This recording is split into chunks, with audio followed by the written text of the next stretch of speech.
L'enseignement selon le maître Guanxin, 7e partie.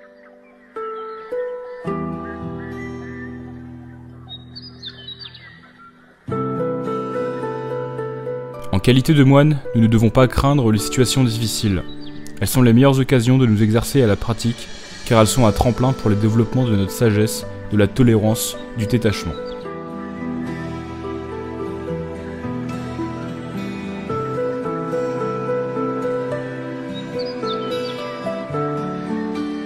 Lorsque nous parvenons à un certain degré de sagesse, les difficultés sont efficacement abattues.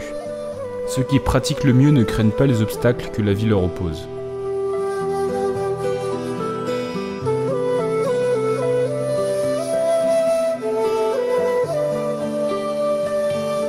La pratique exige d'être vigilant sur tous les aspects de l'existence. Dans chacune des tâches difficiles qui nous incombent, il nous faut apprendre à pratiquer afin d'accroître notre seuil de tolérance. Après que nous aurons pratiqué ainsi une ou deux fois, ces tâches ne nous paraîtront plus si pénibles. Cela signifiera que nos obstacles karmiques sont en train de tomber. Si, à mesure que nous pratiquons, nous sentons augmenter notre souffrance, c'est que nous élevons encore le mur karmique qui retient notre évolution.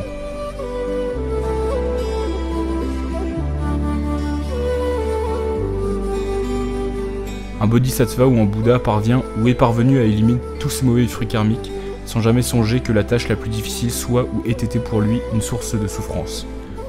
Ce qu'il fait, il le fait en se sentant très libre, sans s'attacher ni à lui ni à personne, et sans vouloir jamais le sentiment d'aider les gens à atteindre l'illumination. Il considérera davantage que lui-même n'a rien fait, mais que ce sont les personnes qui ont fourni tout l'effort nécessaire pour progresser.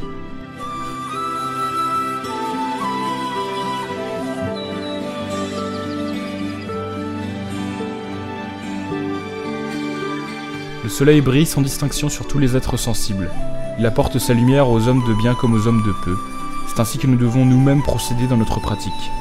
Que quelqu'un fasse le bien ou qu'il fasse le mal, cela le regarde. Mais notre compassion doit rayonner également sur tout le monde.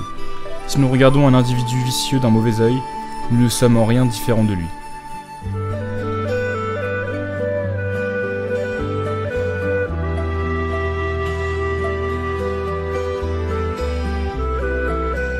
Ne songez pas que vous réalisez vos tâches quotidiennes pour le Bouddha, pour un bodhisattva ou pour le maître de monastère. Pensez plutôt que vous le faites pour éliminer vos propres fruits karmiques.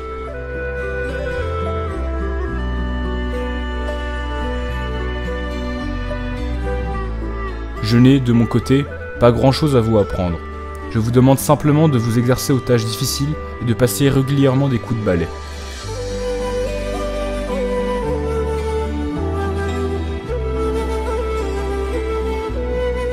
Cependant, même le simple fait de balayer n'est pas une tâche si facile qu'il n'y paraît. Si nous répugnons à balayer, nous risquons de former toutes sortes de souffrances issues de notre ignorance.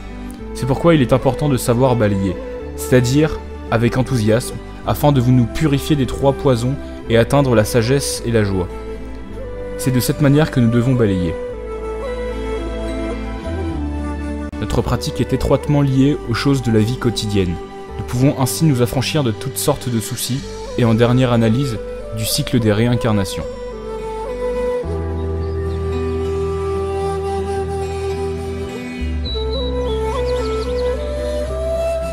Le fait de nous reconnaître nous-mêmes comme des êtres ordinaires nous aide à progresser dans la pratique.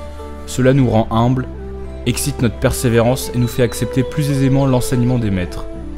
Sans cela, nous serions envenimés d'orgueil et nous abandonnerions à des démonstrations d'arrogance, si bien qu'il nous serait très difficile d'apprendre.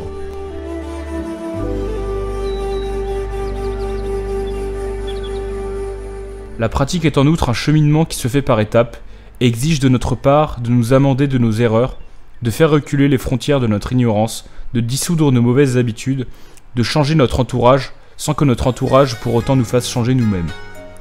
Nous empruntons ainsi le chemin de la sainteté et ouvrons notre cœur à la pratique.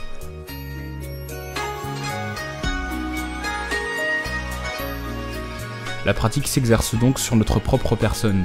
Nul ne peut pratiquer à notre place, et si nous sommes résolus à trouver l'harmonie en nous-mêmes, nous aboutirons nécessairement un jour à l'illumination et à la sagesse. Une pratique ascétique est la meilleure manière de purifier notre esprit des pensées indésirables. La patience est essentielle, en particulier pour les choses que nous jugeons intolérables. Le détachement, la concentration, la persévérance, l'absence de discrimination, la paix intérieure permettent naturellement d'éliminer les mauvais karmas. La progressive disparition de notre ignorance renforce la joie que nous trouvons à pratiquer le dharma du Bouddha. Et avec le temps, notre compréhension de choses va se clarifier et notre sagesse augmenter.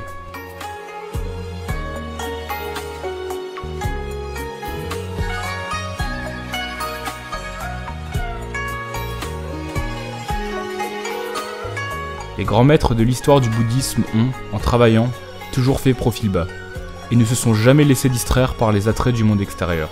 Ceux, au contraire, qui, courant le monde, cherchent à satisfaire les caprices de leur mana, le laissent se disperser et développent ainsi une grande prétention dont l'échec est toujours l'aboutissement. Le succès devient pour eux impossible et la volonté d'épouser l'état monastique est, dans ces conditions, une chose fort regrettable.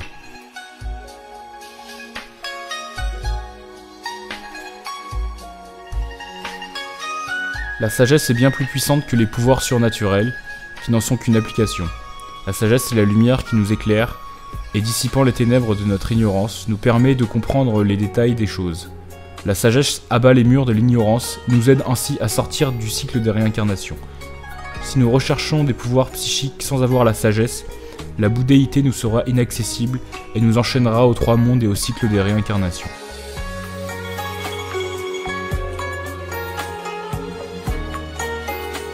La pratique ne doit jamais revêtir le moindre caractère ostentatoire. Une telle pratique sera si extrêmement superficielle que les gens s'en apercevraient très vite. D'ailleurs, le moindre attachement au moi, aux êtres sensibles et à la vie, selon le sutra du diamant, empêche l'individu de devenir un bodhisattva.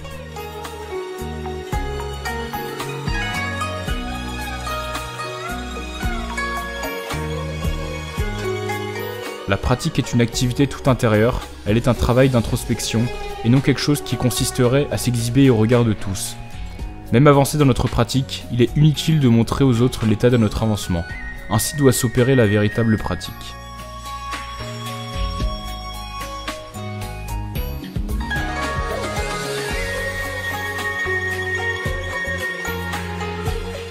La foi et les grands vœux des vrais pratiquants sont en eux présents et aussi durs que la pierre.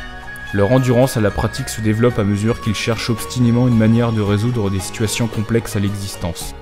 Nul ne peut parcourir sans effort son propre chemin, dit un dicton. La pratique monastique, qui est différente de celle qu'on peut mener chez soi, implique une confrontation douloureuse à des situations difficiles.